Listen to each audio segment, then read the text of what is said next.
Hello everyone. तो आज हम लोग बात करने वाले हैं आरआरबी एनटीपीसी के बारे में।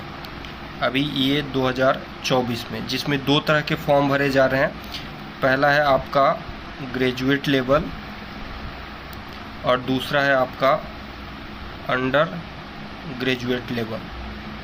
जब आप फॉर्म भरने जाइएगा तो इसमें जो ओपनिंग डेट है वो आपका 14/9/2024 है और इसका जो ओपनिंग डेट है वो आपका 21/9/2024 है।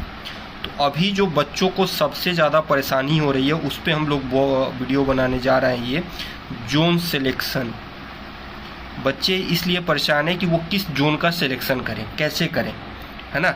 इस पे हम लोग वीडियो बनाने जा रहे हैं। ये हमारा आज का मेन टॉपिक है, ठीक है। हम आपको सबसे आसान भाषा में बताएंगे कि आप अपना जोन सिलेक्शन कैसे करें ताकि आप उसमें सफल हो पाएँ, अपना जो मेहनत है उसको सार्थक कर पाएँ और सफल हो पाएँ। तो अगर अभी तक आपने इस चैनल को सब्सक्राइब नहीं किया है तो प्लीज़ सब्सक्राइब कर लें, क्योंकि इसके थ्रू हम लोग अपडेटेड वीडियो आप तक पहुँचा सकते हैं, अपडेटेड इन्फॉर्मेशन पहुँचा सकते हैं, जो कि आपकी तैयारी को आसान बना सकता है, आपके मेहनत को सफल बना सकता है, अपने मेहनत को सार्थक बना सकता है। अब बात आती है मेन मुद्दे पे जो आते हैं, वो है कि जोन सिलेक्शन हम लोग कैसे करें, है ना। तो पहला जो पॉइंट है जोन सिलेक्शन का, वो बच्चे करते हैं कट ऑफ के बेस पे और दूसरा है सीट के बेस पे।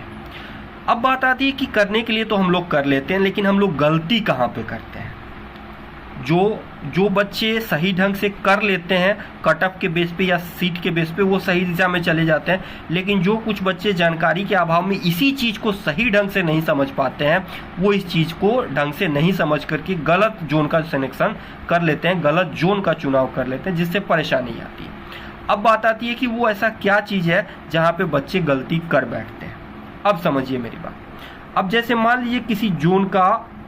मान लीजिए फॉर एग्जांपल किसी जोन का जो सीट है वो यूआर के लिए 200 है, ईडब्ल्यूएस के लिए आपका 50 है, ओबीसी के लिए आपका 70 है, एससी के लिए आपका मान लीजिए कि 55 है, वैसे ही एसटी के लिए फिर पीडब्ल्यू के लिए।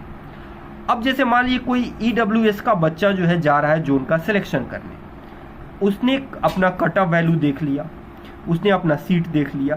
दिक्कत क्या होती है कि वो सिलेक्शन करता है कि मेरा सीट जो है इस जोन में 50 है। ओबीसी वाला सोच लिया कि मेरा जो सीट है उस जोन में 70 है। एससी वाला सोच लिया कि मेरा जो इस जोन में सीट है वो आपका 55 है। लेकिन ऐसा होता बिल्कुल नहीं है।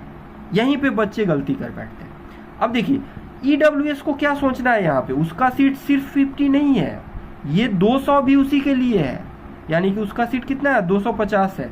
70 वाले को ये नहीं सोचना है कि मेरा सीट सिर्फ 70 है, ये 200 भी उसी का है, यानी कि उसके लिए कितने सीट है 270। अब बात पूछिएगा कि इसके लिए भी 250, इसके लिए भी 270, ये कैसे हुआ।